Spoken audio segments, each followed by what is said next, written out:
Guys, അപ്പോൾ welcome back to my YouTube channel.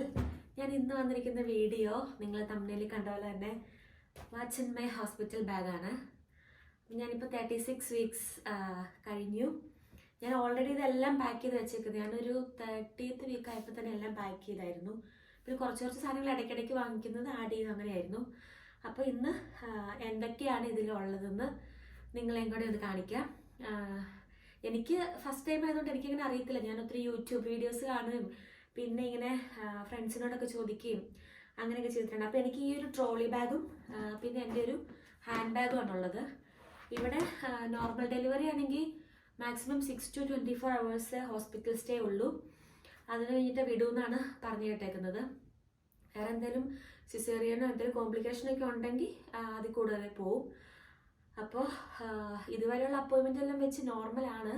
അപ്പോൾ അറിയത്തില്ല ഇനി എന്തെങ്കിലും കോംപ്ലിക്കേഷൻ വരുമോ എന്നുള്ളതെല്ലാം ദൈവത്തിൻ്റെ കയ്യിലാണല്ലോ.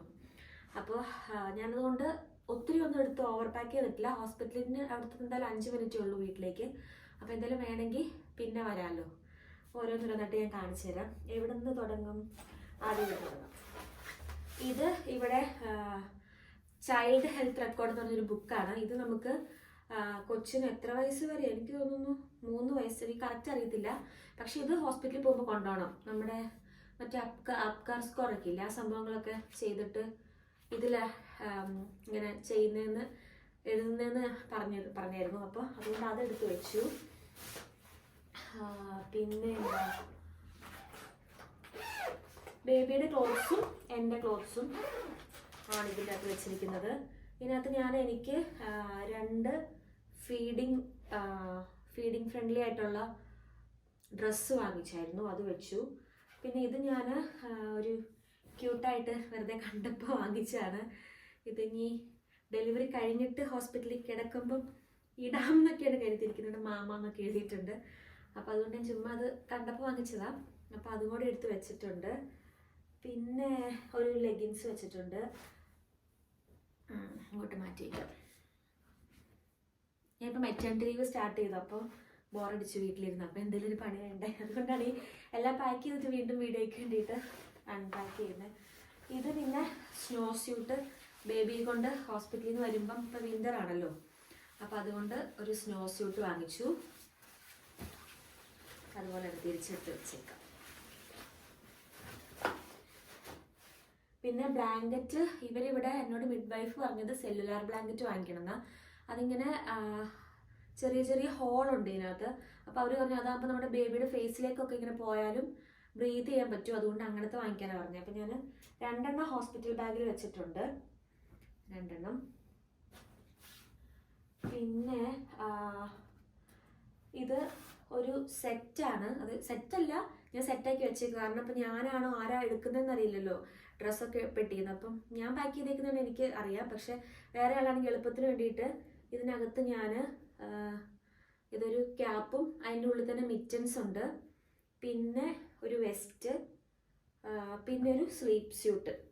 അപ്പം ഇതൊരു സെറ്റാണ്. അപ്പം ഒരു തവണത്തേക്ക് വെസ്റ്റ്, പിന്നെ സ്ലീപ്പ് സ്യൂട്ട്, പിന്നെ മിറ്റൻസ്. സ്ലീപ്പ് സ്യൂട്ടിൻ്റെ അടിയിൽ കാലിങ്ങനെ കവർ ചെയ്തിട്ടുള്ളതായതുകൊണ്ട് സോക്സ് എക്സ്ട്രാ എടുക്കുന്നില്ല. അപ്പം അങ്ങനത്തെ ഞാനൊരു 1 2 3 4 5 പെയർ എടുത്തിട്ടുണ്ട്. ജസ്റ്റ് എടുത്തതേ ഉള്ളൂ, അത്ര വേണ്ടി വരുമോ എന്നൊന്നും അറിയത്തില്ല. പിന്നെ ഇത് ഞാൻ ചുമ്മാ ഒരു സ്വാഡിൽ ചെയ്യാൻ വേണ്ടിയിട്ടുള്ള ഒരു ഇതെടുത്താണ്. പക്ഷെ എന്നോട് ഇവിടെ മിഡ് വൈഫ് പറഞ്ഞു അങ്ങനെ ചെയ്യണ്ട, ചെയ്യാം, അവർ റെക്കമെൻഡ് ചെയ്യുന്നില്ല എന്ന് പറഞ്ഞു.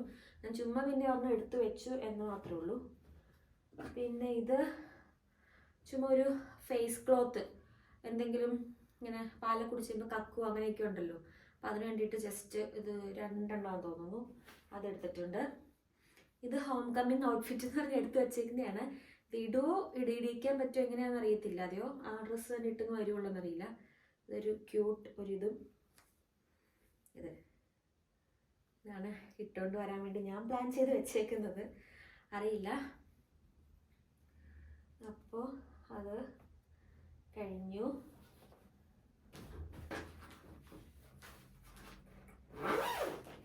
പിന്നെ ഞാൻ പൂൾ ബെർത്താണ് പ്ലാൻ ചെയ്തേക്കുന്നത്. അപ്പോൾ വേറെ കോംപ്ലിക്കേഷൻ ഒന്നും ഇല്ലെങ്കിൽ അത് തന്നെ ആയിരിക്കും. പൂൾ ബർത്ത് ആണെങ്കിൽ പൂളിൽ ഇറങ്ങുമ്പോൾ അവർ പറഞ്ഞു, ഞാൻ ഓർത്തു എന്തെങ്കിലും സ്പെഷ്യൽ സ്വിമ്മിങ് സ്യൂട്ട് പോലത്തെ അങ്ങനത്തെ എന്തെങ്കിലുമൊക്കെ വേണമായിരിക്കും. പക്ഷെ അവർ പറഞ്ഞു നമുക്ക് ഇഷ്ടമുള്ള ഡ്രസ്സ് ഇടാം, ഹോസ്പിറ്റൽ ഗൗൺ വേണമെങ്കിൽ അതിടാം, നമ്മുടെ വേണമെങ്കിൽ അതിടാം, അല്ല നേക്കഡായിട്ട് തന്നെ പൂളിൽ ഇറങ്ങണമെങ്കിൽ അങ്ങനെ ചെയ്യാം. അപ്പം ഞാൻ ചുമ്മാ ഒരു ഷിമ്മി പോലെ ഒരു ഇത് അതിട്ടിറങ്ങാമെന്ന് കരുതി. അപ്പം അതെടുത്ത് വെച്ചിട്ടുണ്ട്. അപ്പോൾ ഈ സൈഡിലത്തെ കഴിഞ്ഞു. ഇനി നമുക്ക് നെക്സ്റ്റ് സൈഡിലേക്ക് പോവാം. ഓക്കെ, ഇത് ബിബ്സ് ആണ്.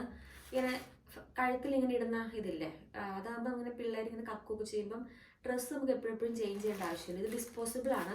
ഞാൻ ഹോസ്പിറ്റലിലേക്ക് ഡിസ്പോസിബിൾ എടുത്തത്, കാരണം അതായിരിക്കും ഈസി. ഇവിടത്തേക്ക് അല്ലാത്തതുണ്ട്. പിന്നെ ഇത് ബ്രസ്റ്റ് പാഡാണ്. അപ്പോൾ എന്തെങ്കിലും ലീക്കോ അങ്ങനെ എന്തെങ്കിലും ഉണ്ടെങ്കിൽ ഞാൻ കുറച്ച് പൊട്ടിച്ചിട്ട് ഒരു കവറിലാക്കി അത് വെച്ചിട്ടുണ്ട്. പിന്നെ ഇതൊരു ബോട്ടിൽ സ്റ്റെറിലൈസ് ചെയ്ത് വെച്ചേക്കുന്നതാണ്. ഇത് എന്തിനാന്ന് വെച്ച് കഴിഞ്ഞാൽ ഇപ്പോൾ ഇൻ കേസ് ബ്രസ്റ്റ് മിൽക്ക് ഇല്ലാതെയോ അങ്ങനെ എന്തെങ്കിലുമൊക്കെ ആണെങ്കിൽ എന്നോട് മിഡ് വൈഫ് പറഞ്ഞത് അവർ ഹോസ്പിറ്റലിൽ നിന്ന് തന്നെ ഫോർമുല പ്രൊവൈഡ് ചെയ്യും അങ്ങനെ വരുവാണെങ്കിൽ. അപ്പം അങ്ങനെ വരുമ്പം യൂസ് ചെയ്യാൻ വേണ്ടിയിട്ടുള്ളൊരു ബോട്ടിൽ വെച്ചതാണ്. പിന്നെ ഇതൊരു മോയ്സ്ചറൈസിങ്, ബേബിയുടെ ഒരു മോയ്സ്ചറൈസിങ് ലോഷൻ. പിന്നെ ഇത് എൻ്റെ ഇന്നേഴ്സും ഒക്കെ ഒരു കവറിലാക്കി അത് വെച്ചിട്ടുണ്ട്. പിന്നെ 2 നഴ്സിംഗ് ബ്ര വെച്ചിട്ടുണ്ട്. പിന്നെ ഇത് മെറ്റേണിറ്റി പാൻസ് ആണ്. അതിങ്ങനെ കയറ്റി ഇടുന്ന ടൈപ്പ്. അപ്പം പാഡാണോ പാൻസ് ആണോ ഏതാ കംഫർട്ടബിൾ ആ സമയത്തൊന്നും അറിയില്ലല്ലോ. അപ്പം അതുകൊണ്ട് ഇത് ഞാൻ വാങ്ങിച്ച് ഇതൊരു ബോക്സ് വെച്ചു. പിന്നെ ഇത് ഇങ്ങനെ ഒരു കോട്ടൺ പാഡാണ്. അപ്പോൾ ഇവിടെ ഇങ്ങനെ ആളുകളൊക്കെ പറഞ്ഞു കേട്ടത് വെറ്റ് വൈപ്സ് ഞാൻ എടുത്തിട്ടുണ്ട്, വെറ്റ് വൈപ്സും ഉണ്ട്. അപ്പോൾ ബേബിയുടെ പാഡ് ഡയപ്പർ ചേഞ്ച് ചെയ്യുമ്പം വെറ്റ് വൈപ്സ് ഇവിടുത്തെ ഇംഗ്ലീഷുകാർ ഇങ്ങനെ ചെയ്യുന്നതെന്ന് പറഞ്ഞു കേട്ടത്. എന്നോട് ഇങ്ങനെ കൊളീഗ്സ് ഒക്കെ പറഞ്ഞതാണ്. അവർ വെറ്റ് വൈപ്സിനേക്കാൾ പ്രിഫർ ചെയ്യുന്നത് ഇതാണ്. കാരണം ആദ്യമേ തന്നെ ബേബിക്ക് ആ ഒരു തണുപ്പ് ചെല്ലണ്ടല്ലോ എന്ന് കരുതി. അപ്പം ഞാൻ ഏതായിരിക്കും അന്നേരം കൺവീനിയൻ്റ് ആയിട്ട് തോന്നുന്നത് അത് യൂസ് ചെയ്യാൻ കരുതി ഇത് ഒരെണ്ണം വാങ്ങിച്ചു. പിന്നെ വെറ്റ് വൈപ്സ് ഉണ്ട്. പിന്നെ ഏറ്റവും ഇമ്പോർട്ടൻ്റ് ആയിട്ടുള്ള ബെപ്പാന്തൻ ക്രീം. ഇത് ഡയപ്പർ റാഷ് ക്രീമാണ്. ഇത് എന്താ നാട്ടിലെ പോലെ നമുക്ക് തുണിയൊന്നും അല്ലല്ലോ പിള്ളേർക്ക് യൂസ് ചെയ്യുന്നത്. അപ്പോൾ ഡയപ്പർ ഇട്ട് കഴിയുമ്പോൾ എന്തെങ്കിലും റാഷ് എന്തെങ്കിലും വന്നു കഴിഞ്ഞാൽ അപ്പോൾ യൂസ് ചെയ്യാൻ വേണ്ടിയിട്ട് വാങ്ങിച്ചതാണ്. പിന്നെ ഇത് പെസിഫയർ, ഇതും സ്റ്റെറിലൈസ് ചെയ്ത് വെച്ചിരിക്കുന്നതാണ്. ഇത് എങ്ങനെയായിരിക്കും എന്നറിയത്തില്ല. എന്നോട് ഇവർ പറഞ്ഞത് ഒരു കൊച്ചിന് സൈക്കോളജിക്കൽ സപ്പോർട്ടാണ്. അപ്പം നമ്മുടെ നാട്ടിലൊക്കെ ആണെങ്കിൽ ഇത് വെക്കാൻ സമ്മതിക്കില്ലല്ലോ. അപ്പോൾ ഇത് വെക്കുവാണെങ്കിൽ നല്ലതാണ്, കൈ വായിലിടുന്നത് ഒഴിവാക്കും, അങ്ങനെയൊക്കെയാണ് പറഞ്ഞത്. അപ്പം ഞാൻ 2 എണ്ണം വെറുതെ എടുത്തിട്ടുണ്ട്.